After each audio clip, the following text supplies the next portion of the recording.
Hello everybody and welcome back to the very last squishy tutorial of May. Can you believe it? It's about to be June. What is going on? I do not know. So in today's video I wanted to show you how I made the cutest little blueberry jam squishy you ever seen. To make the squishy I used high density foam. This foam, as I always say, is just from a local hardware store to me, but you can buy this from Amazon and I do link some down in the description down below along with my squishy paint recipe and all the other DIY supplies that I use. But for the squishy I needed a cylinder to begin with, so I just took a off-cut foam, drew out a circle and then just started shaping away. I did speed this up a lot for you, but it does take forever in real life, so you do need some patience and you do need a good show on. I like to cut my foam to begin with the larger pair of scissors and then work my way down with the sharper smaller pair just to smooth it all out. For the jam jar I did round off both at the top and the bottom edge, and then what I actually did was used a Sharpie pen to draw around about a centimetre line down from the top, and then I started sculpting out almost like an indent to create the appearance of a lid on the jam. I wanted this to be one continuous piece of foam, as I just think the squishies work better when it's one piece of foam rather than sticking them together. Over time I've learned if you can sculpt it in one piece, the squishies always turn out better. So once I had my base all sculpted out, it was then time to make the squishy paint. I always say this, okay, I basically make the same recipe over and over and over. I mix acrylic paint with fabric medium to make a fabric paint, then I mix that down 50-50 with PVA glue. I leave all of the links and everything like that down in the description, but the fabric medium I typically like to buy is the Liquitex one.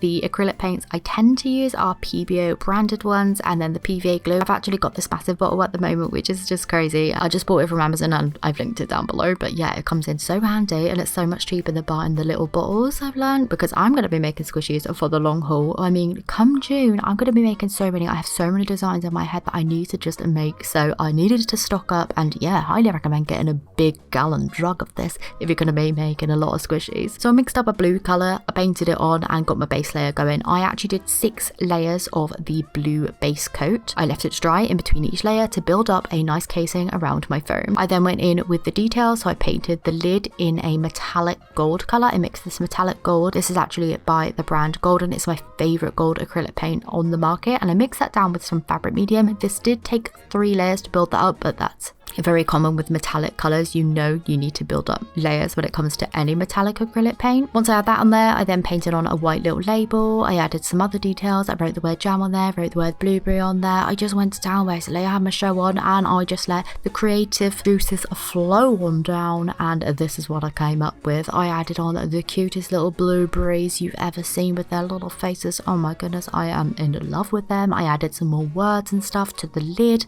I added some sparkles around the thing. The words on the lid did take me a little while, but I actually used a Cricut weeding tool with the squishy paint and this worked out perfectly. I was able to control it really well. I kind of wish that I did that on the front where I painted the jam and the blueberry kind of logo on the front, because it gave me a neater finish. So I'd recommend getting a vinyl weeding tool if you haven't already, just for the sake of painting with this. It's almost like painting with a needle, except it's got a handle and it's angled, so it's almost like a paintbrush crossed with a needle. It's honestly, great tip. Like, I would highly recommend getting one of these if you're going to be making squishies or anything small. They always come in so handy. So yeah, once I had all of my details on there, I basically just left that to dry. This did take me 2 days to make it. It doesn't look like it because I've sped it out for the video, but it did. So I need you to know that, alright? But it was way worth it. Okay, so now that the paint and stuff has all cured, it's been about 2 days since I actually finished this. As you can tell, I've changed my nails as well. I've gone for this summery turquoisey colour. So next couple of weeks, that's what my hands are going to be looking like, but this is how it's turned out. I absolutely love the gold metallic bit up there. Like I said, this did take about 3 coats, I believe it was, to get this really kind of opaque finish, but I would 100% say that was worth it. The first coat went on so like thin, but I know when metallic paints dry back, they do dry back really well, and this one here was the golden acrylic paint just mixed in with the Liquitex fabric medium, so that worked out really nicely. I kind of wish that I came up with the design of the white bit first so I didn't have to fit it all in, but you know, that's what happened. Loving the little blueberry obviously on the front and then the top as well. I just think it works so well. Squishiness wise, it is delightful. Look at that.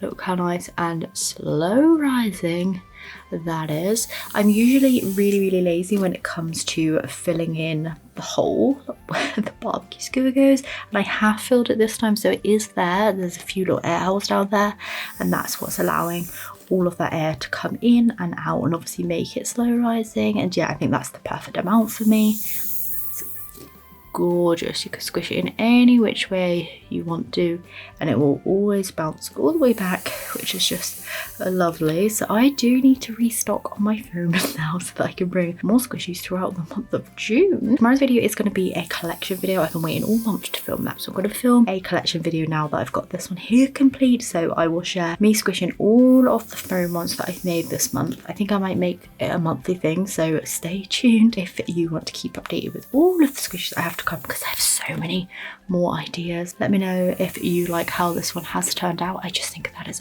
gorgeous, and also love the little sparkles on there. But that is the end of today's video and the last DIY squishy of May 2026. So hopefully you enjoyed following along this month. If you haven't already, then please do subscribe. I would love to have you on the channel. But with all that being said, I hope you enjoyed today's video and I shall see you tomorrow for the collection video. Bye.